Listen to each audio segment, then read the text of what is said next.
to 12 or 9 to 5. And now this is what is happening in Femina now. This is the chief editor in the middle. She runs many communities through media platforms. And the key is to play, participate, and pass on. And giving the soul of Femina from its finding is for the women betterment. And that we can bring social betterment, we can bring industrial improvement, as we want also women to be more. The chief community officer do not think 360. It's like 365 days now. It connects 24/7 with the communities. She works hard, but she makes changes in the society.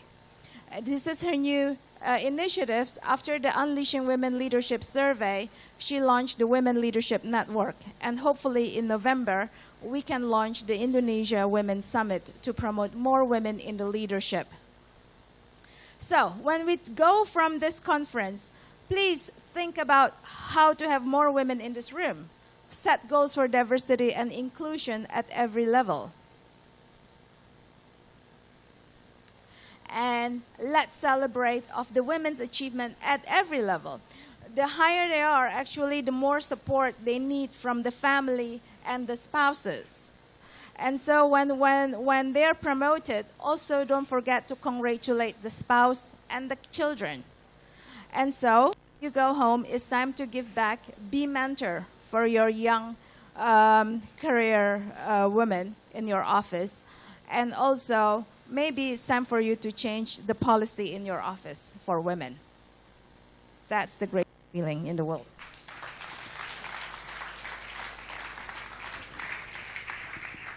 I'm pretty sure I'm going to be so hard for me to beat that emancipation. Well, just to let you know that I'm here because I was forced, basically. But I'm just going to share with you how to save your bad day. So no one knows when your bad day is going to come. It is very unexpected. You don't know when your CEO is going to come up to you and say, like, you do your Ignite, right? So what you have to, when it comes to that, sometimes you just want to kill yourself or kill those who did this to you. Well, I might stick to the first one because I can't kill. Oh, yeah. So this is my tools for the day. I call it the shit kit. What is a shit kit? It's a save your day kit. What is it all about?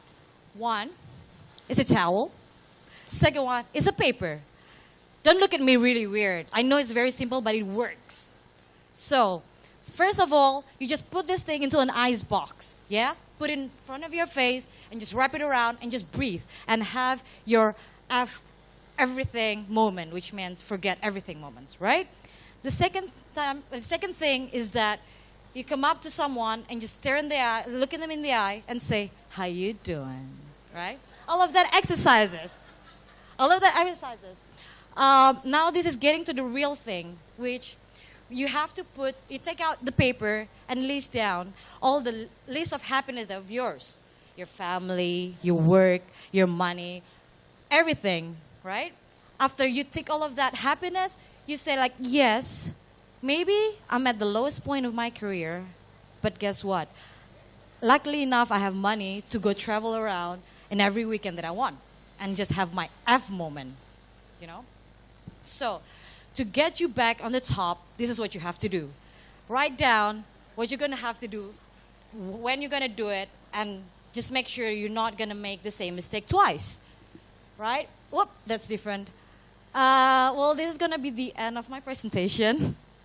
It's going to be a bit short, but at the end of the day, sometimes we just forget that actually a small thing and a simple thing can actually save your day.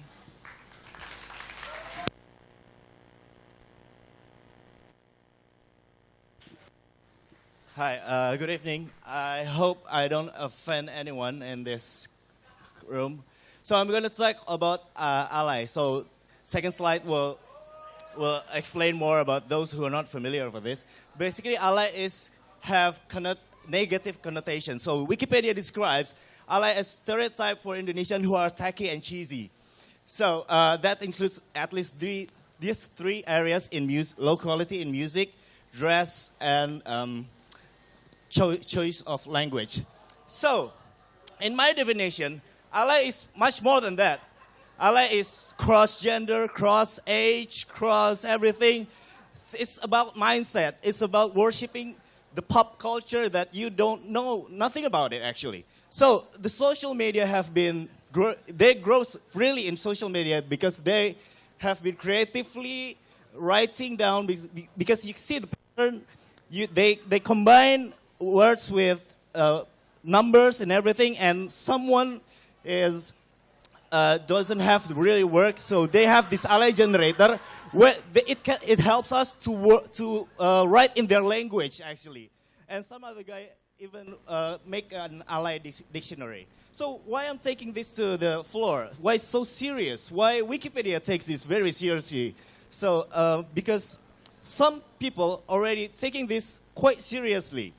So Suara Merdeka dailies in Semarang even spare some section for ally. So I assume this is one of their tool to engage to one of the readers who happens to be ally. So you see the thing, yeah? And then somebody even make money off of them. There are agencies who specialize in providing ally in TV programs. I've done research on this, so I'm not making this up. So there are fees of range to 30,000 to 100,000. And Indonesian Idol franchise already make use of them. While we see this as making fun of them, they wouldn't do this even if it doesn't make money and at least ratings, right?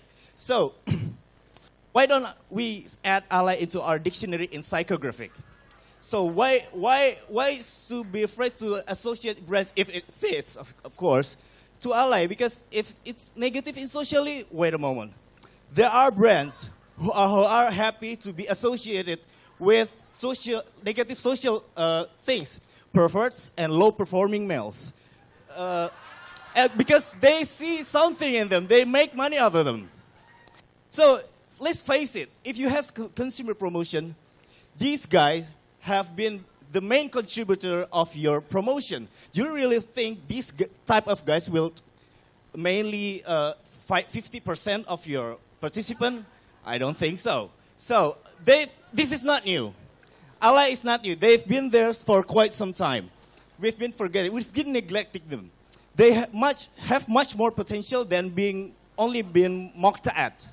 So it's our choice now to embrace or resist. I'm not saying to forcing your brand to connect with them, but it fits.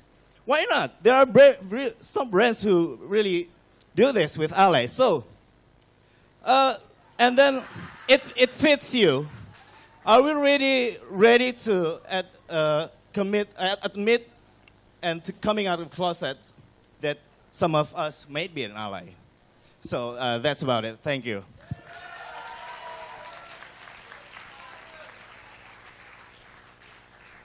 What's next? All right.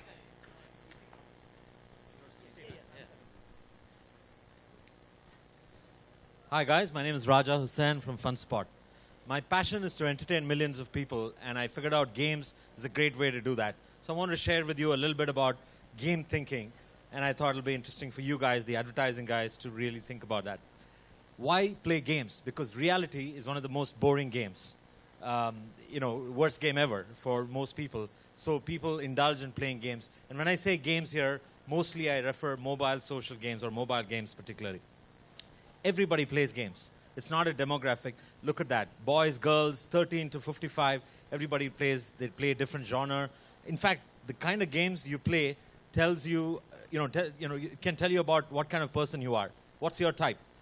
So you have, based on gender and age, depending on what games you play, we can tell you what kind of character you have, what personality you have, what you like, what you don't like. There's a lot of analytics that happens that helps you to do that. How many of you play Candy Crush? So that tells you that you require constant intellectual stimulation. That's the kind of category you belong to if you play Candy Crush. So Farmville, City Builder, SimCity, you really don't have anything else useful to do. So that's the kind of people who play that kind of games. And if you see amount of time that people spend on playing games, it's ridiculous. It's 32% of the time that they spend on their mobile phone, they play games, right? And then they do a whole bunch of other things. The amount of money that games make, it's $2.5 million a day for a game called Puzzles and Dragons. Clash of Clans makes about $1.2 million a day. A single day, and these games are free to download. And a total revenue of $8 billion in 2012. It's 80% of the total App Store revenue. It's not just in the US. If you look at the Indonesian App Store, if you look at the Indonesian Android App Store, most of the top grossing apps, top free apps, top paid apps are all games. So I want to talk about how you can apply these game thinking into your real life, into your real challenges, everyday stuff that you go through. I'm not talking just about gamification. Gamification is good, is interesting, but I think the idea is that how could you use games to something more personal? Perrier Water has done a very interesting campaign. I recommend each one of you to go take a look at it. It's a game, but it's really involving. It helps you to role play different characters, and it's very immersive. So it's not about making a game, but it's about being really involved with the game.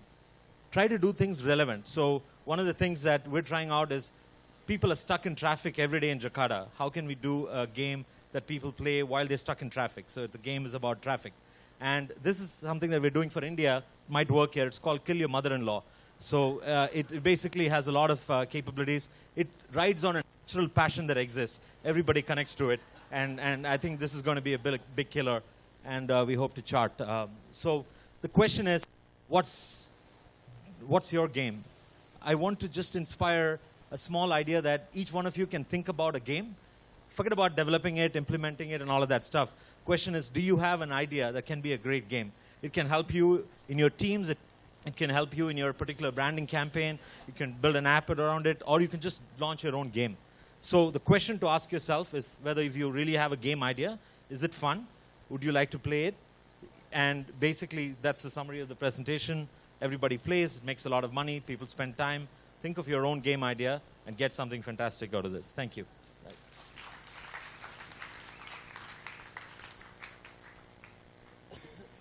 Hi, good evening, everyone.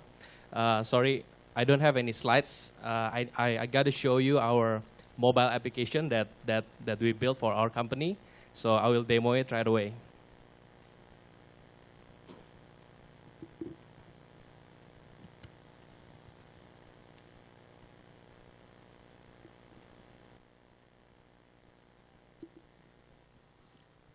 All right.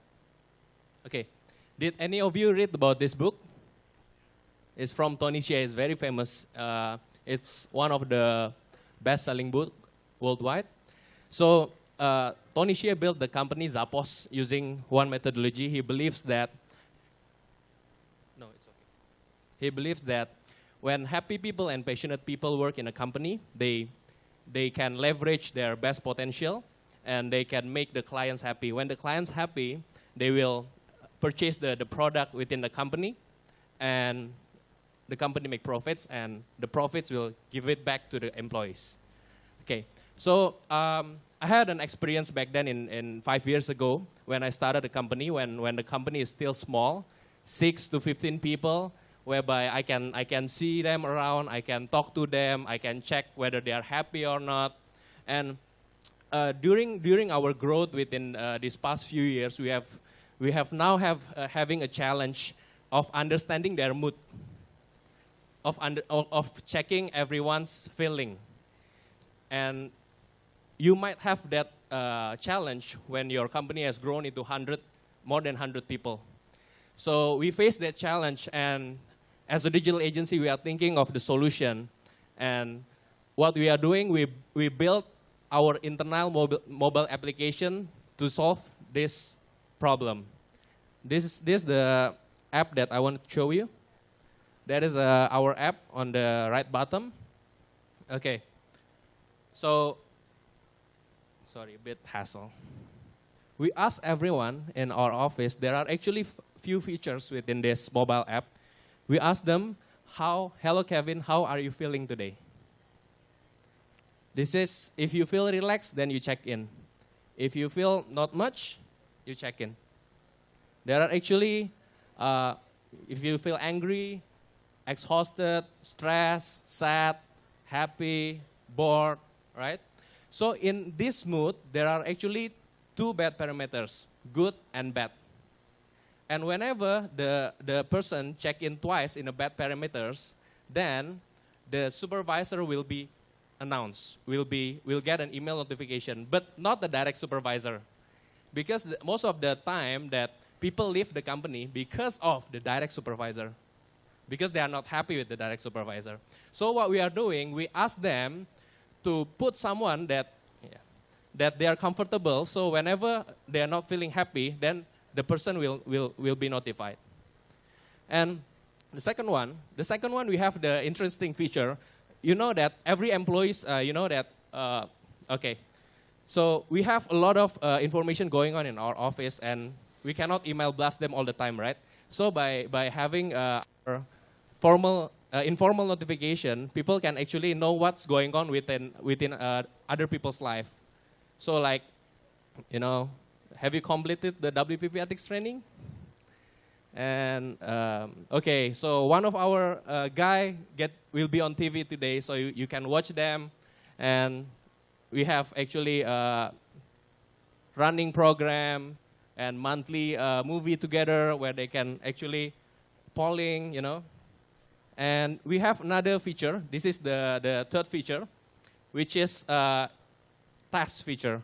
Where because as an agency, we have more than most of our people have Twitter, right? So instead of we post task job in LinkedIn or JobsDB, we can actually ask everyone to retweet this so that everyone can leverage amplification of our internal message. And everything that they do, they have a score, and the most active users will get a reward from our company. Thank you.